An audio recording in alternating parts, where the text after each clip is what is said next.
Ata e blenë atë në ankant.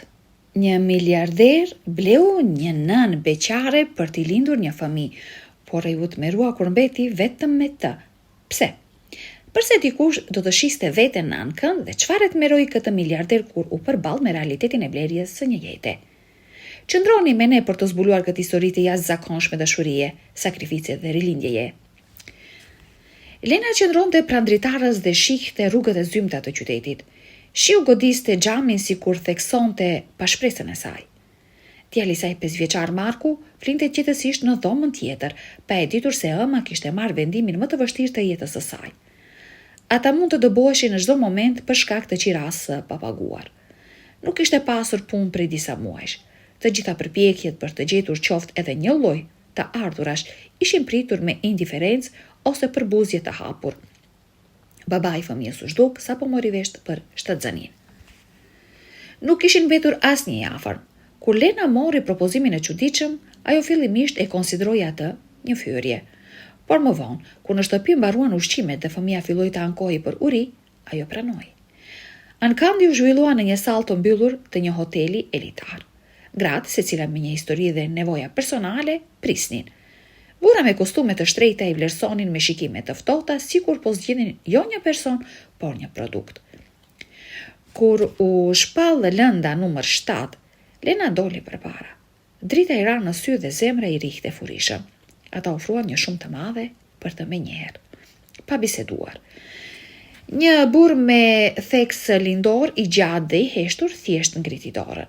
Të tjerët u tërhoqën. Kontrata ishte e thjeshtë. Ajo duhej të mbante dhe të lindte fëmijën. Pas lindjes, asaj do t'i paguaj shumë e premtuar dhe do të largohej.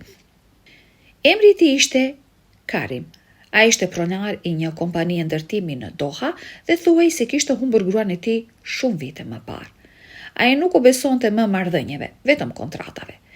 Në makinë, duke garuar në rrugët e natës, Lena heshte. Karimi nuk u përpoq të fillonte një bisedë. Nuk kishte kërcënim në zërin e tij, vetëm ashpërsi. Ai vendosi atë në një apartament të veçantë me pamje nga gjiri persik, i dha një telefon, një hartë dhe çelësa. Ti duhet të jesh e shëndetshme dhe sigurt. Çdo gjë tjetër është e parëndësishme, tha ai.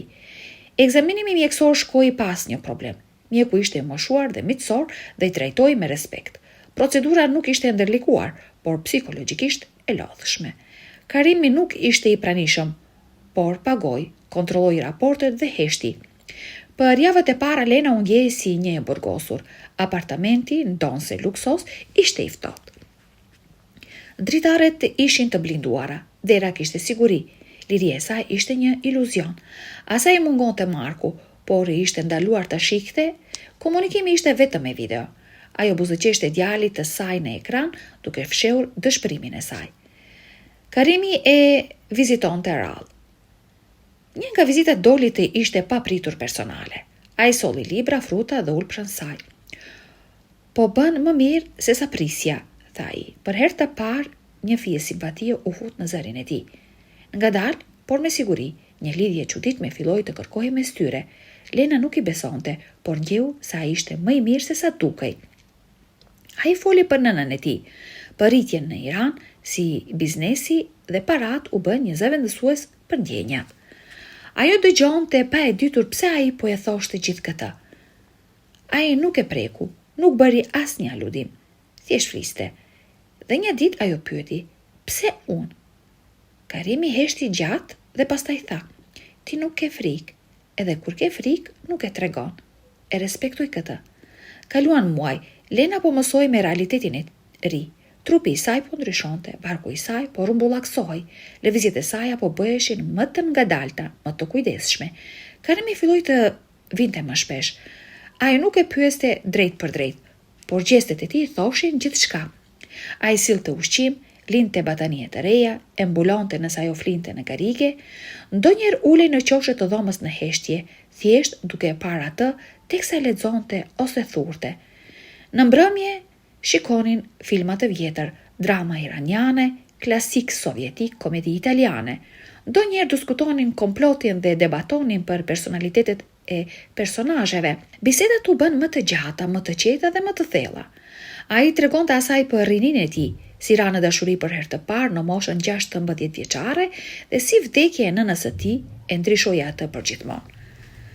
Ajo i tregoi për lindjen e Markut, se si një dimër ajo pothuajse ngriu e tëra me fëmijën e saj duke pritur një minibus.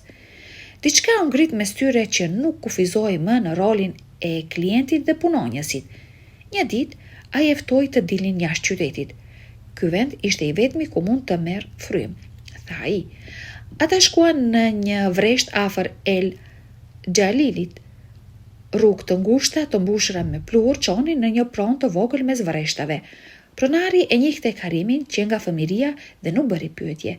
Atje mes njerëzve të thjesht dhe aromës së rushit që fermentonte, Lena pa Karimin ndryshe për herë të parë. Ai e bënte shaka me punëtorët, pinte nga një fixhan dhe qeshte. Nuk shikonte orën, nuk kontrollonte telefonin. Kur u kthye në qytet vonë në mbrëmje, Lena u ul në makinë dhe heshti. Karimi e shikoi dhe tha: "Tani ti e di kush isha unë përpara gjithë kësaj?" Ajo tundi kokën. "Dhe kush mund të jesh përsëri?" shtoi ajo e qetë. Por kthimi në qytet solli pas kufit. Në mbrëmje ai la një zarfë, një kontratë e re. Kishte një ndryshim në të. Pas lindjes, asaj i lejoi të qëndronte me kusht që të mos pretendonte fëmijën. Lena e grisi letrën. "Unë nuk jam mall dhe fëmia im nuk është monedhë", tha ajo. Karimi heshti gjatë dhe pastaj u largua. Ajo nuk e pa për disa ditë, pastaj u shfaq me një fytyrë të lodhur. "Ke të drejtë, ishte gjithçka që tha." Dhe atë mbrëmje ata u përqafuan për herë të parë, jo si njerëz të kontraktuar, por si njerëz që nuk mund të pretendonin më. Lindja filloi papritur vonë natën. Lena u zgjua nga një dhimbje e mbret dhe mezi arriti të thëriste Karimin para se t'i kapnin përsëri dhimbjet. Karimi u shfaqi pothuajse menjëherë, pavarësisht orës së vonë. Ai e çoi vetë në klinik, duke refuzuar t'i dorëzonte kujdesin e saj askujt tjetër. Gjithçka ishte gati në klinik, mjekët punuan në mënyrë të koordinuar, stafi e dinte kush ishte Lena, por për Karimin kjo nuk kishte më rëndësi. Ai qëndronte pranë, pa i hequr syt prej saj. Kur Lena bërtiti, ai shtrëngoi dorën më fort dhe djersi u shfaqen në ball.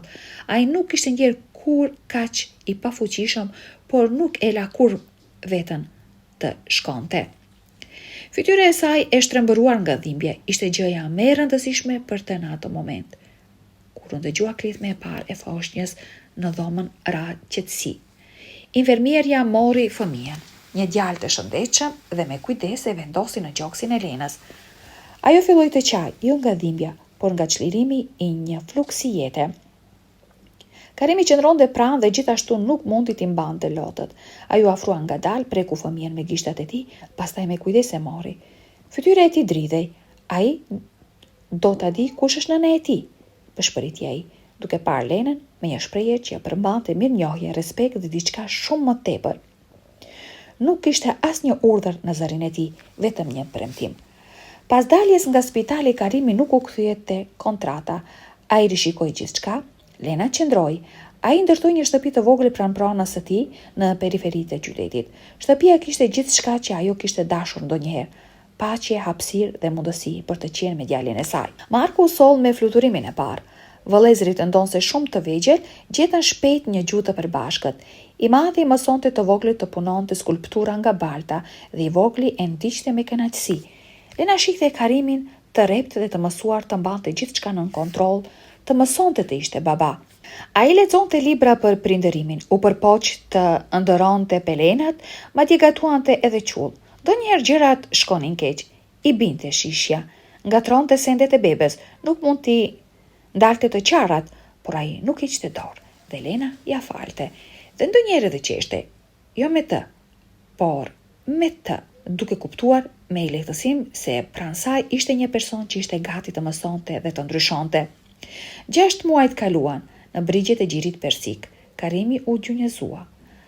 Pa dëshmitar, pa unaza, thjesht me fjalë të thjeshta, qëndro, jo nga detyra, por nga ndjenja. Lena nuk u përgjigj menjëherë, thjesht ia mori dorën. Nuk kishte asnjë yll mbi det atë mbrëmje, por ajo e dinte se drita mund të krijojë nga vetë ajo, edhe aty ku nuk ishte. Të dashur shikues, çfarë mendoni për këtë histori? Na tregoni në komente, dhe nëse ju pëlqeu kjo video, atëherë bëni like dhe abonoheni në kanalin ton. Ju faleminderit.